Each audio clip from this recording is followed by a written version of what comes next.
అయ్యన్న పాత్రుడు గారు మాజీ మంత్రి మకర జ్యోతి మహోత్సవాల సందర్భంగా శ్రీ స్వానయ్యప్ప సేవా సంఘం నర్సీపట్నం శ్రీ కేశరాజు నరసింహారావు రత్నావళిన సుప్తముక్తాపనమై పండిత కామర్ల గజల్ నొదుటిన తిలకం దిద్ది తెలుగు గజలకు ఆద్యుడిగా నర్సీపట్నంలో నాకు అత్యంత ఆత్మీయుడు, నాకు ఆత్మాశ్రయమైనటువంటి వ్యక్తి అయ్యన్న పాత్రుడు గారు. వారు కొద్ది రోజుల క్రితం నాకు ఫోన్ చేసి, తమ్ముడు రావాలి ఈ కార్యక్రమానికి అంటే, నిజానికి నేను ఆంధ్ర సారస్వత పరిషత్ అధ్యక్షుడిగా ఉండి రాజమహేంద్రవరంలో 2వ అంతర్జాతీయ ప్రపంచ తెలుగు మహాసభల నిర్వహణలో ఉన్న మొన్నటి వరకు సుమారుగా 3 నెలల నుంచి జరుగుతున్న కార్యక్రమము మొన్ననే రోజులు. కానీ నేను ఎందుకు వచ్చానంటే 1989, 91, 92 మధ్య నేను ఏమీ కానప్పుడు నా పాదాల కింద చేతులు పెట్టిన వాళ్ళ మహానుభావుల్లో అయ్యన్న పాత్రుడు ఒకడు. ఆ విషయం నేను మీకు చెప్పాలి. ఇవాళ నా నెత్తిన కిరీటాలు పెట్టే వాళ్ళు ఈ ప్రపంచంలో 150 దేశాల్లో ఉన్నారు. ఆఫ్ఘనిస్తాన్ వెళ్ళి తాలిబాన్ దగ్గరికి వెళ్ళి పాడొచ్చిన వాడిని నేను ప్రపంచ శాంతి కోసం. ఇవాళ అందరూ ఆహా ఓహో అంటారు, కానీ నేను ఈ స్థాయికి వస్తానను, ఈ దేశం మెచ్చే పనులు చేస్తారను ఇవన్నీ ఏమీ తెలియనప్పుడు ఒక చిన్న తమ్ముణ్ణి అక్కున చేర్చుకుని ఒక ఎర్రంనాయుడు, ఒక దాడి వీరభద్రరావు గారు, ఒక అయ్యన్న పాత్రుడు, ఆయన ఆ రోజు నన్ను అక్కున చేర్చుకుని నా తమ్ముడు అని రావు గోపాలరావు గారి దగ్గర కూర్చుని కొన్ని గంటలు గంటలు గంటలు పాడుకున్న రోజులు. మా గురువు గారు డాక్టర్ సి నారాయణ రెడ్డి గారికి అత్యంత ఇష్టమైన వ్యక్తి అయ్యన్న పాత్రుడు గారు. మా గురువు గారు నారాయణ రెడ్డి గారు జ్ఞానపీఠ అవార్డు గ్రహీత. ఎవరిని గొప్పగా మెచ్చుకోడు. వైజాగ్లో దిగిన వెంటనే అయ్యన్న పాత్రుడు ఎక్కడా, ఆ పాత్ర ఎక్కడా, అయ్యన్న పాత్రుడు ఎక్కడా, ఆ పాత్ర ఎక్కడా అని అడిగి ఆయనతో ఎక్కువ సమయం, ఆయనతో గడిపిన క్షణాలు. చింతలపాలెంలో అయ్యన్న పాత్రుడు గారు, రావు గోపాలరావు గారు, ఎర్రంనాయుడు గారు, యార్లగడ్డ లక్ష్మీప్రసాద్ గారు, మేమందరం కూర్చుని కలిసి భోజనం చేసిన రోజులు. ముఖ్యంగా నేనేం మాట్లాడదాం అనుకున్నానంటే, నేను కవిని. అసలు ఈ కార్యక్రమంలో నేను ఎలా ప్రసంగిద్దాం అనుకున్నానంటే, ఇది ఇందాకే అన్నాడు రాజకీయ వేదిక కాదు అని. కానీ నేను కవిని కాబట్టి, పాడతాను కాబట్టి, సరదాగా భవిష్యత్తు ఈ వేదిక మీద ఉన్నాం కాబట్టి అందరూ బాగుండాలి, ఇది దేవుడి వేదిక కాబట్టి అందరూ కోరికలు, ఇక్కడున్న ప్రతి వారి యొక్క కోరికలు కూడా ఆ అయ్యప్ప తీర్చాలని కోరుకుంటూ ఈనాటి సభలో విచ్చేసినటువంటి హోంమంత్రి శ్రీ అయ్యన్న పాత్రుడు గారికి, పార్లమెంటు సభ్యులు శ్రీ విజయ్ గారికి, ప్రఖ్యాత క్యారెక్టర్ ఆర్టిస్ట్ శ్రీనివాస్ గారికి, ఇక్కడ విచ్చేసినటువంటి మీ అందరూ కూడా ఐఏఎస్లు, ఐఎఫ్ఎస్లు ఇంకా గొప్ప గొప్పగా ఉండాలని నేను కవితాత్మకంగా కోరుకుంటున్నా. వారి మనసులో ఏ కోరిక ఉందో అది సిద్ధి పొందాలని నేను మనస్ఫూర్తిగా కోరుకుంటూ, నాకు ఈ పండగ పూట మా ఆవిడ నీకు మాట చెప్పాలంటే, నాకు అసలు ఒంట్లో బాగలే. కారణం మనము ఇలా వైభవంగా ఉన్నాము అంటే కారణం అయ్యన్న పాత్రుడు లాంటి గొప్ప వ్యక్తులు అని చెప్పారు. ఆయన ప్రజల మనిషి, ప్రజల బాగోగులు కోరే మనిషి. ఆయన్ని చూస్తే నాకేమనిపిస్తుందంటే, ఇందాక గట్టిగా అన్నాన్ని కౌగలించుకున్నా, చాలా మంది దగ్గర, రాజకీయ నాయకుల దగ్గర మంచి ఖరీదైన సెంటు వాసన వస్తుంది, కానీ అయ్యన్న పాత్రుడి దగ్గర సెంటిమెంట్ వాసన వస్తుంది. గుర్తుపెట్టుకోండి, మట్టి వాసన మనిషి దగ్గర. ఆనాడు ఎలా ఉన్నాడు 35 సంవత్సరాల క్రితం, ఈరోజు కూడా అలాగే ఉన్నాడు.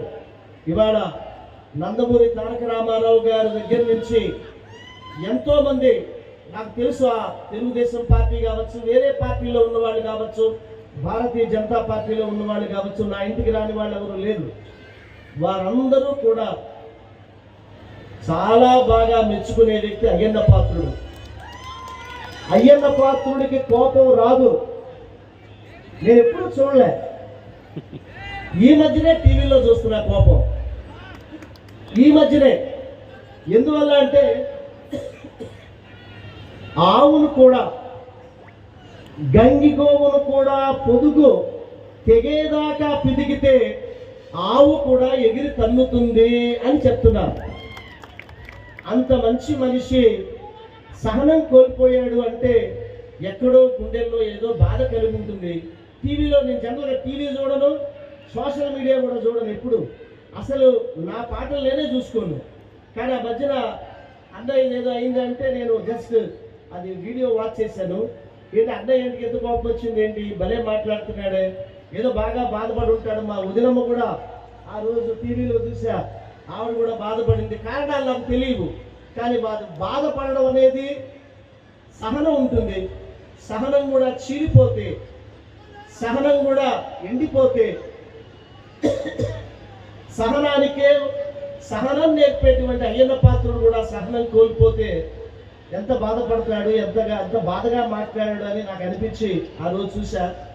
ఏదైనా ప్రజల నాయకుడు, నర్సీపట్నం ప్రజల యొక్క ఔచిత్యం మీదే బాధ్యత. ఎందువల్ల అంటే అటువంటి మంచి మనిషి, మట్టి మనిషి ఎప్పుడు కూడా ప్రజల్లో ఉండాలి, శాసనసభలో ఉండాలని నేను మనస్ఫూర్తిగా కోరుకుంటున్నా. ఆ బాధ్యత మీది. ఆ తర్వాత దేవుడు ఆయన్ని అత్యున్నత స్థాయికి తీసుకెళ్లాలని కోరుకుంటూ, మీరందరూ అనుమతిస్తే మంచి పాట పాడతాను. పాడా గట్టిగా, పల్లె తల్లికి గట్టిగా చప్పట్లు కొట్టండి ఒకసారి అందరూ కూడా.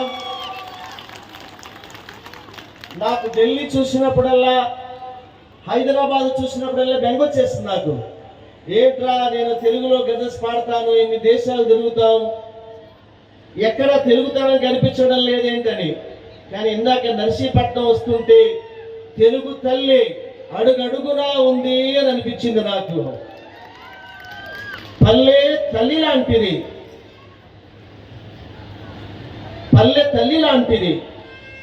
ఏంటి సౌండ్, ఏంటి ఎట్లుంది లాంటిది వద్దనుకుంటారు కొంతమంది, కానీ పల్లె తల్లి లాంటిది. ఆ పట్నం ప్రేయసి లాంటిది. పల్లె తల్లి లాంటిది, ఆ పట్నం ప్రేయసి లాంటిది. ఈ పల్లె రమ్మంటుంది, ఆ పట్నం తెమ్మంటుంది అన్నాడు. ఎంత తెచ్చినా పట్నంలో సరిపోదు. కానీ మిమ్మల్ని అందరినీ ఒక్కసారి మీరుండే ఈ పల్లెలు, ఈ చుట్టుపక్కల ఉన్న పల్లెల్లో కాసేపు తిప్పుతాను.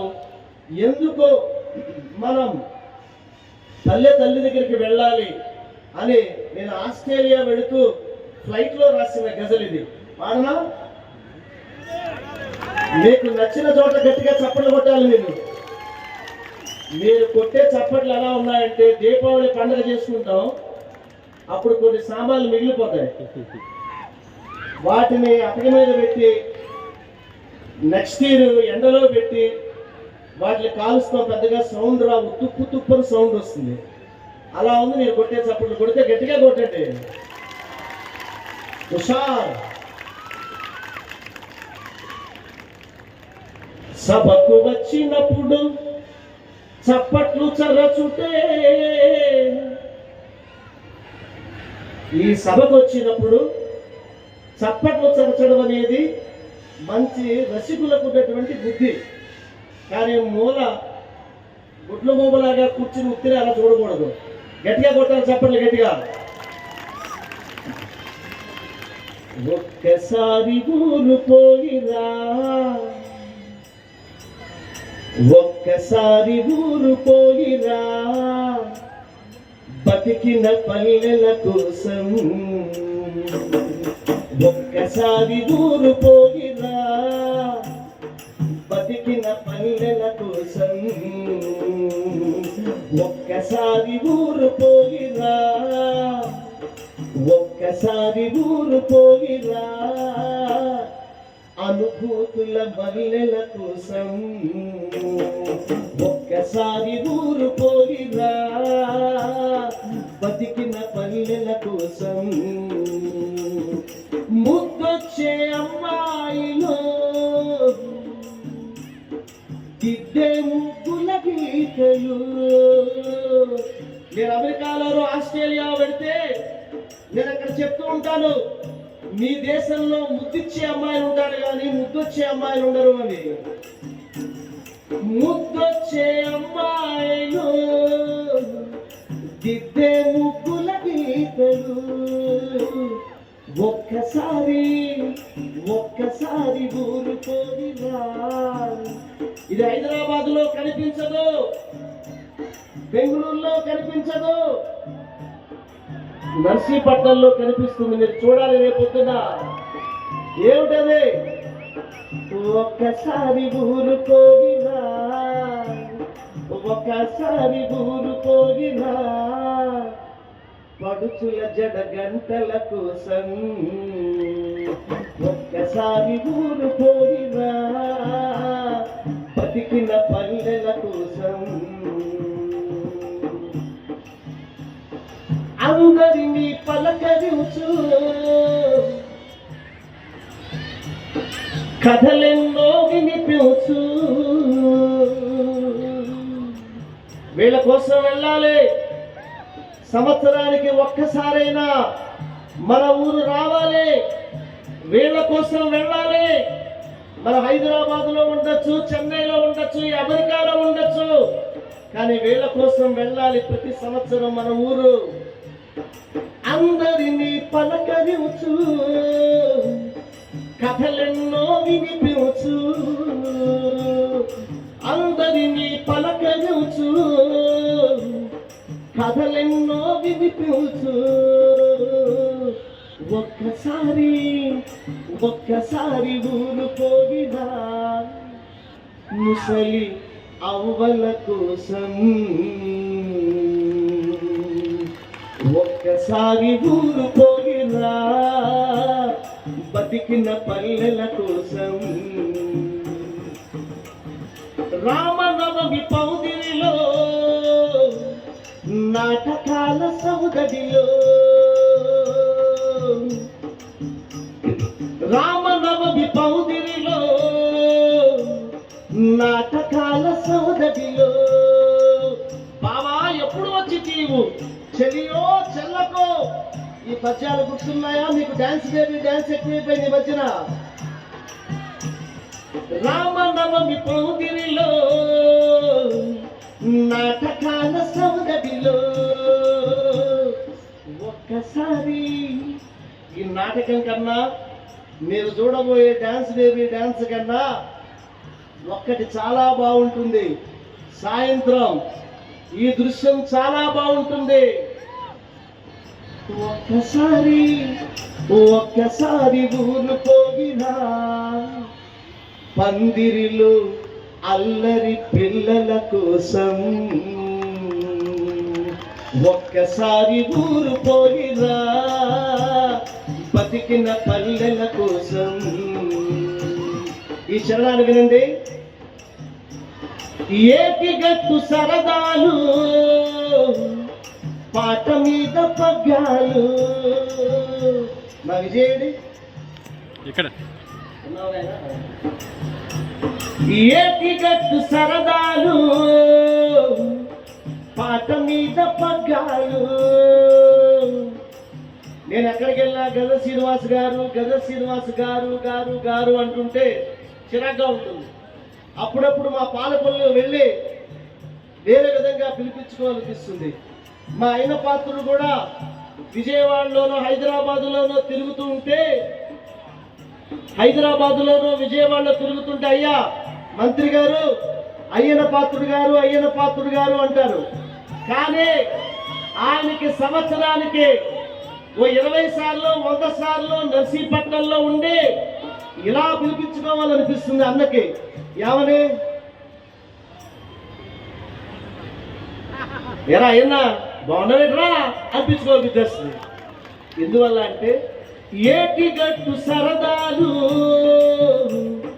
పాట మీద పగ్గాలు, ఒక్కసారి ఊరు పోగిరా. అయ్యన్న పాత్రని ఎరా అయ్యన్నా అని పిలిచేది ఎవరు?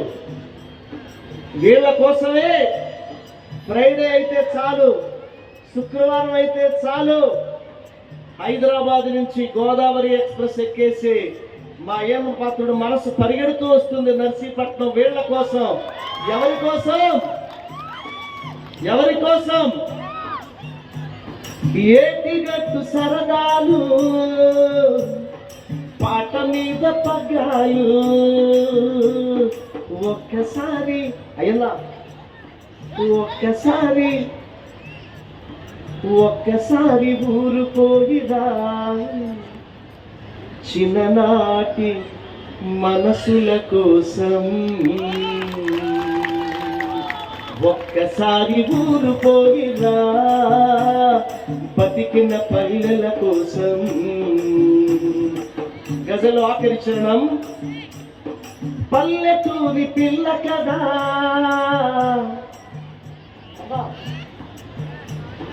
పట్నం రాలేదు కదా.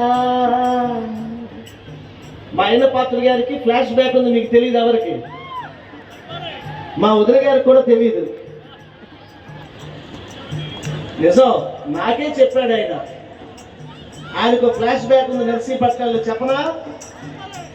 ఆయన హైదరాబాద్ వెళ్ళినా పాప ఫ్లాష్ బ్యాక్ ఆయనతో రావట్లే, అది నర్సీపట్నంలోనే ఉండిపోతుంది. కానీ మా వదిన గారికి సీక్రెట్ తెలియదు ఇన్నేళ్ళైనా కూడా. చాలా అన్యాయం జరిగిందమ్మా మీకు, చాలా అన్యాయం జరిగింది మీకు. విజయ్, మీకు తెలియదయ్యా ఈ విషయం. అయ్యన్న పాత్రుడికి ఇప్పుడు చూడండి పాడుతూ ఉంటే మా అన్నకి ముఖం మీదలా రింగు వస్తున్నాయి. గొప్ప ఫ్లాష్ బ్యాక్. అన్నా, పల్లెటూరి పిల్ల కదా, పట్నం రాలేదు కదా.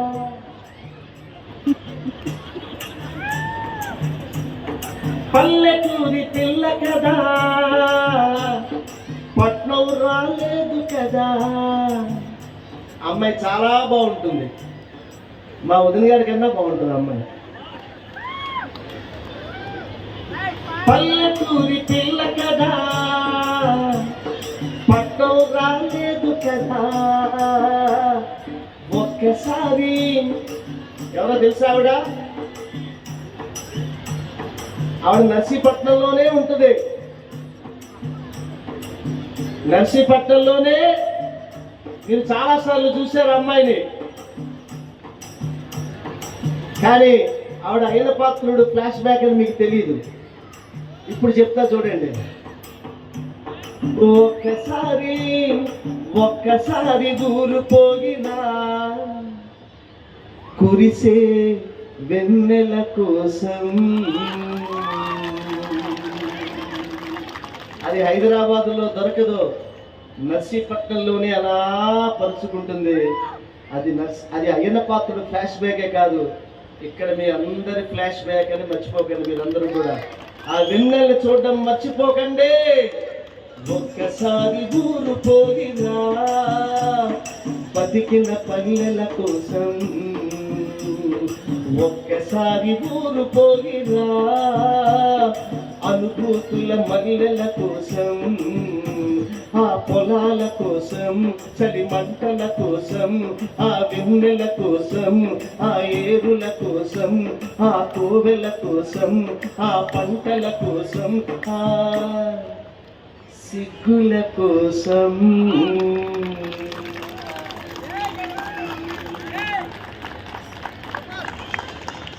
మనమందరం పల్లె తల్లిని ఇవాళ అయ్యన్న పాత్రుడు కానీ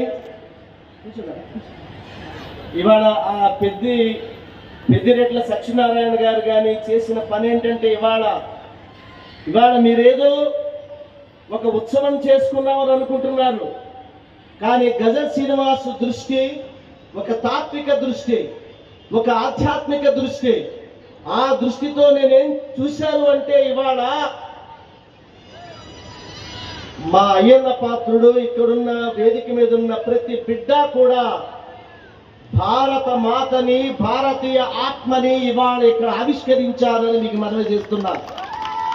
ఇవాళ మన ప్రధానమంత్రులు, రాష్ట్రపతి ఇవాళ వచ్చుండుంటే ఇక్కడికి, ఇది కదా నా దేశం, ఇది కదా నా దేశం, ఇది కదా నా భారతీయ ఆత్మ అని మురిసిపడిపోయేవారు. మీరందరూ ఇవాళ ఇన్ని ఆత్మలు సంక్రాంతి రోజున, ఏ రోజున మకర జ్యోతి కనిపిస్తుందో ఆ రోజున, సూర్యుడు ఉత్తరాయణంలోకి వచ్చే రోజున, ప్రకృతి పరవశించే రోజున, సనాతన ధర్మం, గోమాత, గంగాదేవి ఒక దేవాలయం పులకించే రోజున మనం అందరం కూడా ఈ గొప్ప కార్యక్రమంలో పాల్గొన్నాం. ఒక గొప్ప పాశ్చాత్యవేత్త, ఒక అతను ఉన్నాడు తత్వవేత్త, I visit every country as a traveler. I visit every country as a traveler. But I visit India as a pilgrim అన్నాడు. నేను ప్రతి దేశానికి ఒక యాత్రికుల్లా వెళతాను, కానీ భారతదేశానికి మటుకు తీర్థయాత్రకు వెళ్ళినట్టు వెళతాను అన్నాడు ఆయన. ఇది గొప్పది. ఇక్కడున్న గంగ, ఇక్కడున్న గోమాత, ఇక్కడున్న గోపురం, ఇక్కడున్న గురువులు ఏ దేశంలో కూడా కనిపించరు. ఇది వేదభూమి, రైతు స్వేదభూమి. ఈ దేశాన్ని, ఈ సనాతన ధర్మాన్ని ఇవాళ అయ్యన్న పాత్రుడు పరివారం అంతా కూడా ఇక్కడ ఆవిష్కరించినందుకు వారికి నేను మనస్ఫూర్తిగా అభినందనలు తెలియజేస్తున్నాను. మీరందరూ ఒక్కసారి లేచి నిలబడి కమిటీ వాళ్ళందరికీ కూడా గట్టిగా చప్పట్లు కొట్టండి. మీరందరూ గట్టిగా. లక్షల రూపాయలు వెచ్చిచ్చారు. మరొకరు పిలిస్తే నేను వస్తానా? నా భార్య బిడ్డను వదిలేసి పండగ పూట. అయ్యన్న పాత్రుడు హృదయం ఒక గోపురం, ఆయన హృదయం ఒక గోపురం. ఆ స్నేహం అనే గోపురం కోసం వచ్చారు. కూర్చోండి ప్లీజ్. ఇవాళ మీరందరూ కనీసం సంక్రాంతి అంటే ఇవాళ మీరు మన ప్రకృతికి కృతజ్ఞత తెలుపుకునేటువంటి పండగ. ఉగాది, దీపావళి అన్నీ నాకు తెలియదు మీలో ఎంతమంది గోపూజ చేశారో నాకు తెలియదు. అమ్మ 6 నెలలే పాలిస్తుంది, మనం చచ్చేదాకా పాలిచ్చేది గోమాత. ఆ గోమాతకు పూజ చేయకుండా చావకూడదు, మనం గుర్తుపెట్టుకోండి. మీరు ఇవాళ నర్సీపట్నం ఏజెన్సీ ఏరియా అంటారు, ఇదంతా కూడా చెట్లు, వృక్షాలు. ఇక్కడున్న వాళ్ళందరూ చచ్చే లోపల ఒక్క మొక్కైనా నాటి చావాలి, గుర్తుపెట్టుకోండి మీరు. అది భగవంతుడు భారతదేశంలో పుట్టిన ప్రతి వాడు నేర్చుకోవలసింది ప్రకృతికి కృతజ్ఞతగా ఉండడం, తల్లిదండ్రులకు కృతజ్ఞతగా ఉండడం. నేను సేవ్ టెంపుల్స్ భారత్ చైర్మన్ గా మా సి రామచంద్రయ్య మినిస్టర్ గా ఉన్నప్పుడు గంగకి హారతి ఉంది కదా, గోదావరికి కృష్ణకి హారతి లేదు ఏమిటని కృష్ణా గోదావరికి హారతి తీసుకొచ్చాను నేను గజల్ శ్రీనివాసుని. దయముంచి ఎక్కడ చెరువు కనిపించినా, ఎక్కడ కాలువ కనిపించినా ఆగే హారతి ఇవ్వడానికి ప్రయత్నం చేయండి. మనం కృతజ్ఞత, ఈ ప్రకృతికి కృతజ్ఞత, పంచభూతాలకి కృతజ్ఞత చూపించడమే సంక్రాంతి యొక్క గొప్ప విశిష్టత. మన సంస్కృతిని కాపాడండి. నేను ఆంధ్ర సారస్వత పరిషత్తు కార్యక్రమాల్లో కూడా హరిదాసుల్ని, మాలదాసుల్ని, బుడబొక్కల వాళ్ళని, గంగిరెద్దుల వాళ్ళని, చిలక జోస్యం చెప్పేవాళ్ళని వీళ్ళందరినీ తీసుకొచ్చి సత్కరించారు. ఇది వాళ్ళు మన సంస్కృతిని మోస్తున్నటువంటి సంచార జాతుల కళాకారులు. వాళ్ళని మీరు మర్చిపోవద్దు. అంత దూరం నుంచి ఇక్కడ ఎందుకు వచ్చారంటే మీకు చెప్పడం కోసం. సంక్రాంతి అంటే వేడుక కాదు. సంక్రాంతి అంటే పొద్దున్నే లేచే కుక్కడి మంచినీళ్లు తీసి గ్లాస్తో సూర్య భగవానుడికి ఆర్ఘ్యం ఇచ్చే, అయ్యా నీ వల్లే మేము బాగున్నాము, మేము నీకు కృతజ్ఞతగా ఉంటాము అని మనం అందరం చెప్పుకోవాలి. ఇక్కడ అన్ని మతాల వాళ్ళు ఉండొచ్చు, ప్రతి మతము కూడా పెద్దల ఎడల కృతజ్ఞతగా ఉండమని చెప్తుంది.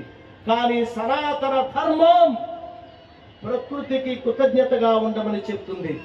ఆ కృతజ్ఞత తల్లిదండ్రుల ఎడల, గురువు ఎడల, పెద్దల ఎడల, గోపురం ఎడల మీకు కృతజ్ఞత కలిగి ఉండాలని అయ్యన్న పాత్రుడు ఇదేదో సరదాగా పెట్టిన కార్యక్రమం కాదు. మన గుండెల్లో కొన్ని ఆధ్యాత్మిక జ్యోతులు వెలిగించాలని ఆయన చేసిన ప్రయత్నం. మీరందరూ గట్టిగా చప్పట్లు కొట్టి ఆయన అభినందించండి. ఇదే ఇవాళ వాళ్ళ బిడ్డలు కూడా వాళ్ళు ఎక్కడికో అమెరికాలో ఆయన తలుచుకుంటే ఏముంది, అమెరికా పంపించవచ్చు, రష్యా పంపించవచ్చు, పెద్ద పెద్ద చదువులు పంపించవచ్చు. కానీ తన బిడ్డలు కూడా తనలాగే ఈ మట్టికి సేవ చేయాలి, ఈ మట్టిలోనే నేను ఎలా తరించిపోతానో నా బిడ్డలు కూడా తరించిపోవాలని ఆయన ఎంతో ఆవేదనతో, మీ ఎడల అభిమానంతో బిడ్డల్ని కూడా తన సేవలో మీ సేవలో ఉంచినటువంటి గొప్ప తల్లిదండ్రులు వాళ్ళిద్దరూ కూడా. ఇది నేను మా అమ్మాయిని అడుగుతున్నా, అమ్మ అమెరికా వెళ్ళిపో అమ్మా, శుభ్రంగా ఉద్యోగం చేసుకోవాలి. ఇవాళ ప్రతి తండ్రి అలాగే చేస్తున్నాడు. పొట్టలో ఉండగానే, తల్లి పొట్టలో ఉండగానే పాస్పోర్ట్లు తీసేసుకుంటున్నటువంటి ఈ రోజుల్లో నా బిడ్డలు ఈ మట్టికే సేవ చేయాలి అనే అయ్యన్న పాత్రుడు లాంటి తల్లిదండ్రులు ఎవరు ఉండరు. That is the greatest of Ayyanna Patrudu. ఈయన గురించి రావు గోపాలరావు గారు నా దగ్గర గంట సేపు చెప్పాడు 1993లో అయ్యన్న పాత్రుడు యొక్క సౌజన్యం గురించి. ఇవాళ ఏం చెప్పాలి? ఏమిచ్చినా కళాస్రష్టల రుణం ఎలా తీరుతుంది, ఏమిచ్చినా కళాస్రష్టల రుణం ఎలా తీరుతుంది, నా హృదయాన్ని తీసి ఈ మహనీయుని ఎదుట ఉంచుతాను అని చెప్తున్నాను. నేనేం ఇవ్వగలను? మా అన్నయ్యకి వచ్చాను, నా దగ్గర ఉన్నది మూట లేదు, నా దగ్గర పాటే ఉంది. ఆ పాటే అన్నయ్యకి ఇవ్వాలనుకున్నా. మాటకు దండం పెడతా, పాటకు దండం పెడతా, మాటకు దండం పెడతా, పాటకు దండం పెడతా, మాటను మట్టిని నమ్మిన మనిషికి దండం పెడతా. మాటను మట్టిని నమ్మిన మనిషే మా అయ్యన్న పాత్రుడు కుటుంబం అని మీకు చెబుతూ, నన్ను దూరం నుంచి ఇక్కడికి ఆహ్వానించి నాకు కూడా సత్కారం చేసినందుకు ఆ కుటుంబానికి, ఈ ఆలయ పరివారానికి నేను మనస్ఫూర్తిగా ధన్యవాదాలు తెలియజేసుకుంటూ, ఈ అయ్యప్ప దేవాలయం రాబోయే రోజుల్లో శబరిమలంత వైభవం రావాలని కోరుకుంటూ, అలాగే ఇక్కడ ఎంతోమంది మీ అందరికీ సత్కారాలు చేశారు. వారి పూర్తి పేర్లు నాకు తెలియవు. మీరందరూ దినదినాభివృద్ధి చెందాలని, క్షణక్షణాభివృద్ధి చెందాలని నేను కోరుకుంటూ, మీ అందరికీ ఒక సీక్రెట్ చెప్తాను. ఎవరికి చెప్పరు కదా? సీక్రెట్ చెప్తాను, ఎవరికి చెప్పరు కదా?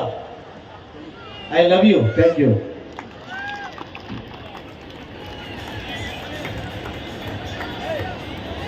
థ్యాంక్ యూ తమ్ముడు. మీ పాట మా అందరి మనసులో కనిపించింది, చాలా ఆనందంగా ఉంది. అతను పాటలో అర్థం కూడా మీకు అర్థమైంది. చాలా సింపుల్గా మాట్లాడతాను. వారితో కూర్చుంటే మేము అప్పటి నుంచో ఒక పరిచయం. కూర్చుంటే గంటలు గంటలు టైం తెలియదు మాకు.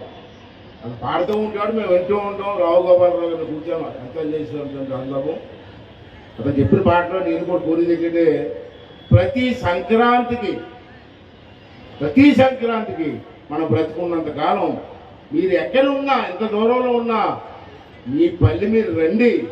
ఆ 3 రోజులు ఆ పల్లిలో ఉండండి, మీ పెద్దలతో కాలక్షేపం చేయండి అని కూడా నేను అంత సొగసుగా తీయగా చెప్పలేను. కానీ వారి అర్థం నా భాషలో చెప్తున్నాను. అందరూ వచ్చి సంక్రాంతి 3 రోజులు, సంవత్సరానికి 3 రోజులు వచ్చి మన పల్లెల్లో మాకు ఈ కార్యక్రమం చేయాలన్నది నా కోరిక కూడా. ఇక మీకు విసిగించడం టైం కూడా అయిపోయి చాలా అవుతుంది. ఇక శ్రీనివాసరావు గారు ఉన్నారు, వారు ఓట్ ఆఫ్ థ్యాంక్స్ చెప్తారు అన్నారు. వారు కూడా వచ్చి మాట్లాడిన తర్వాత ఆర్గనైజ్ మీరు ప్రోగ్రామ్ స్టార్ట్ చేయండి, వెయిట్ చేయొద్దు. నిరంతర వార్తా సమాచారం కోసం మా వి న్యూస్ ఛానల్ సబ్స్క్రైబ్ చేయండి. నోటిఫికేషన్ కొరకు బెల్ ఐకాన్ని యాక్టివేట్ చేయండి.